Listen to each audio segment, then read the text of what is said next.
Hello दोस्तों, कैसे हो आप लोग। आज हम एक नई सीरीज़ स्टार्ट कर रहे हैं जो कि है क्लास 9th मैथ्स की, जिसके अंदर पहला चैप्टर है नंबर सिस्टम। इससे पहले हम क्लास 8th की मैथ्स की सीरीज़ स्टार्ट कर चुके हैं। उसकी प्लेलिस्ट हमारे चैनल पे है, वो भी बिल्कुल लेटेस्ट सिलेबस के साथ में। तो चलिए स्टार्ट करते हैं क्लास 9th के चैप्टर 1 जो कि है नंबर सिस्टम की एक्सरसाइज 1.1। तो एक्सरसाइज 1.1 करने से पहले हमें कुछ कॉन्सेप्ट्स पता होने चाहिए। तो चलिए हम ये कॉन्सेप्ट नंबर लाइन से सीखते हैं।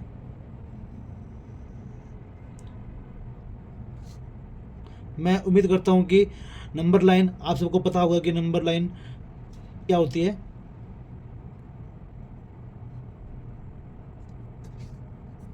सबसे पहले हमारे पास आता है नेचुरल नंबर्स। हमें पता होना चाहिए कि नेचुरल नंबर्स क्या होते हैं।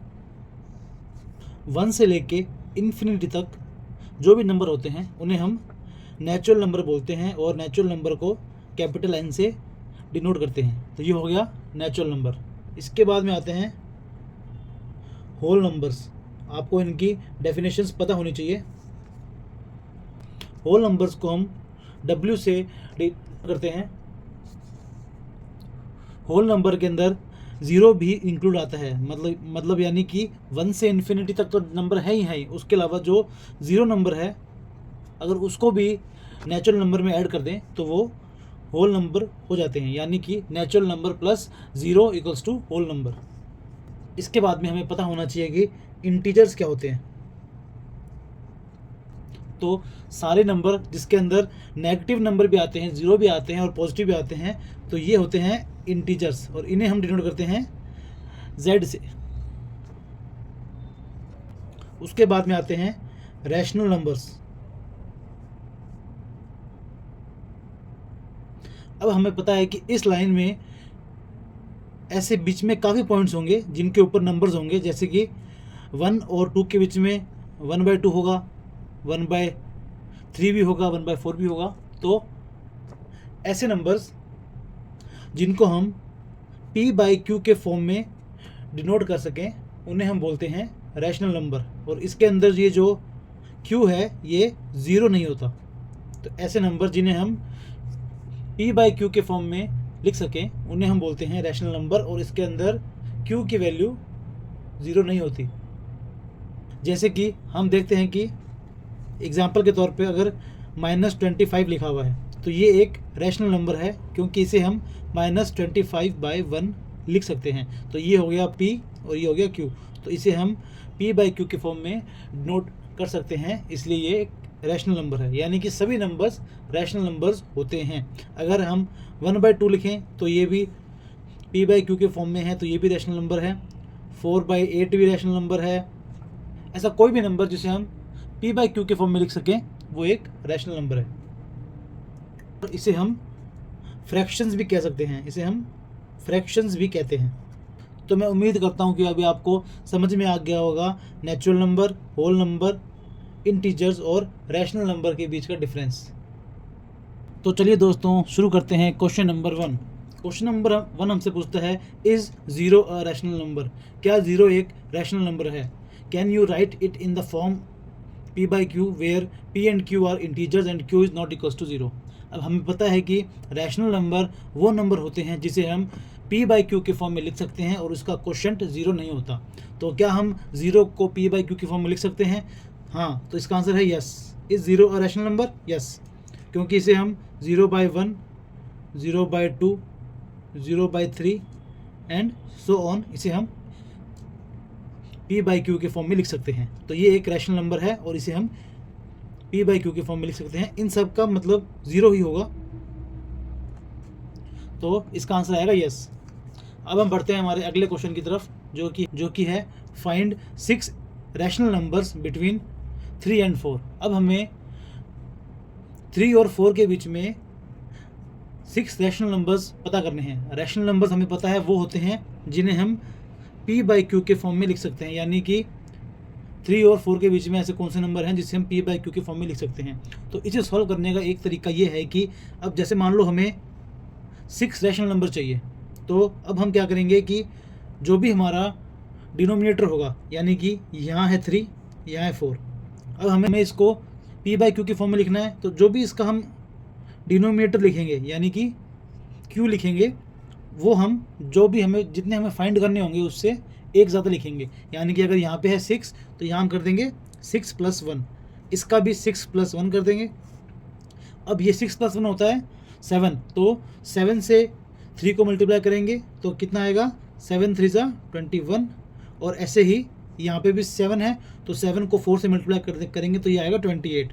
तो ये हमारा बनता है 21/7 और 28/7। ये हमारे दो नंबर मिल जाते हैं। और अब हमें इनके बीच में रैशनल नंबर ढूंढने हैं। तो हमारा ये सब करने का मेन मकसद ये है कि हमने इसके डिनोमिनेटर को, जो कि इसकी वैल्यू है क्यू की, उसे हमने इक्वल कर दिया है, जो कि 7 7 है। और अब अगर आप देख पा रहे होंगे कि 21 और 28 के बीच में 6 डिजिट आते हैं, तो हम चलो देखते हैं। तो एक तो हो गया 22/7, 21 की वो 22, फिर होता है 23/7, फिर आता है 24/7, फिर आता है 25/7, फिर आता है 26/7 और फिर आता है 27/7। तो ये जो 6 रैशनल नंबर हैं ये 3 और 4 के बीच में आएंगे। तो ये हमारा आंसर हो जाएगा। ऐसे ही अगर यहाँ पे लिखा होता फाइंड 7 रैशनल नंबर, तो हम यहाँ पे 6 + 1 की जगह 7 + 1 करते। अगर यहाँ पे लिखा होता 2 रैशनल नंबर, तो हम यहाँ पे 2 + 1 करते।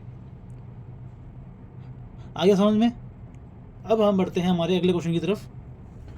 हमारा क्वेश्चन नंबर 3 है, find 5 rational numbers between 3/5 and 4/5। अब हमें पता है कि हमें 3/5 और 4/5 के बीच में ढूंढने हैं। और हमें पता है कि रैशनल नंबर वो नंबर होते हैं जो p बाई क्यू के फॉर्म में लिखे जाते हैं। और क्योंकि हमें 5 ढूंढने हैं, तो ये उसी क्वेश्चन की तरह है जो हमारा लास्ट क्वेश्चन था, लेकिन उसके अंदर जो नंबर थे वो नेचुरल नंबर में दिए गए थे और यहाँ पे ये इंटीजर्स हैं, p बाई क्यू के फॉर्म में।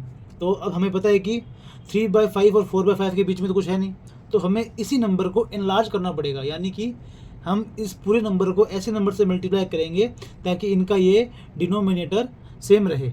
तो अगर हम 3/5 और 4/5 इन दोनों को अगर हम 10 से मल्टीप्लाई कर देते हैं, तो यहाँ पे आएगा 30/50 और यहाँ आएगा 40/50। अब हमें पता है कि 30 और 40 के बीच में 10 नंबर आ सकते हैं, तो लेकिन हमें चाहिए सिर्फ 5। तो अब हम इनके बीच में 5 नंबर आराम से निकाल सकते हैं, जो कि हो जाएंगे 31/50, 32/50, 33/50, 34/50 एंड 35/50। 36/50 हो सकता है, 37/50 भी हो सकता है, 38, 39/50 भी हो सकता है। तो ये हमारे 5 रैशनल नंबर हैं जो कि p बाई क्यू के फॉर्म में हैं। और ये नंबर 3/5 और 4/5 के बीच में आते हैं। ये देखते हैं फोर्थ क्वेश्चन को। ये है state whether the following statements are true और फॉल्स। अब हमें बताना है कि ये स्टेटमेंट ट्रू है या फिर फॉल्स है। Every natural number is a whole number. क्या हर एक नेचुरल नंबर होल नंबर है? तो इसका आंसर आएगा यस, यानी कि ये ट्रू है। अब ये ट्रू कैसे है? होल नंबर वो नंबर होता है जिसके अंदर सारे नेचुरल नंबर्स आते हैं, जिसके अंदर 0 इंक्लूडेड होता है। तो इसलिए ये ट्रू है, क्योंकि since the collection of whole numbers, since the collection of whole numbers contain all natural numbers.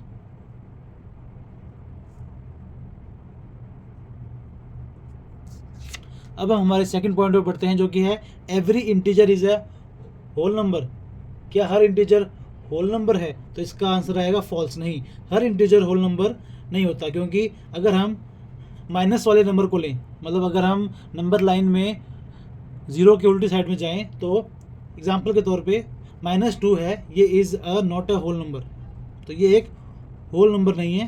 Whole number वो नंबर होते हैं जिसके अंदर जो 1 से लेके इन्फिनिटी तक हो और उसके अंदर जीरो भी इंक्लूड हो जाए। 1 से लेके इन्फिनिटी तक हमारे होते हैं नेचुरल नंबर्स, उसमें अगर जीरो इंक्लूड हो जाए तो वो होते हैं होल नंबर। लेकिन ये एक नेगेटिव नंबर है, ये एक नेगेटिव इंटीजर भी इसमें होता है, तो इसलिए every integer is a whole number, ये हमारा फॉल्स स्टेटमेंट हो जाएगा। अब हमारा लास्ट स्टेटमेंट है every rational number is a whole number. क्या हर एक रैशनल नंबर होल नंबर है? तो हम देखते हैं कि इसका भी हो जाएगा फॉल्स, कि रैशनल नंबर क्या होते हैं? जो p बाई क्यू के फॉर्म में होते हैं। तो 1/2 है जो कि एक रैशनल नंबर है, लेकिन ये होल नंबर नहीं है। होल नंबर वो नंबर होते हैं जो 1 से लेके इन्फिनिटी तक हो, जो कि पूरे पूरे नंबर हों और ज़ीरो हों। लेकिन 1/2 एक रैशनल नंबर है जो कि होल नंबर नहीं है। तो उम्मीद करता हूँ कि आपको ये एक्सरसाइज अच्छे से समझ में आ गई होगी। अगर आपको ये वीडियो पसंद आई तो हमारे चैनल को सब्सक्राइब जरूर कीजिएगा, वीडियो को लाइक ज़रूर कीजिएगा और इसे अपने दोस्तों के साथ में शेयर जरूर कीजिएगा। आगे आने वाली एक्सरसाइज देखने के लिए आप हमारे चैनल को सब्सक्राइब कर लीजिएगा। और हमने क्लास 8 की भी क्लासेस स्टार्ट कर रखी है, तो अगर आपका कोई दोस्त क्लास 8 में है तो आप उसके साथ भी ये वीडियो शेयर कर सकते हैं। Thank you.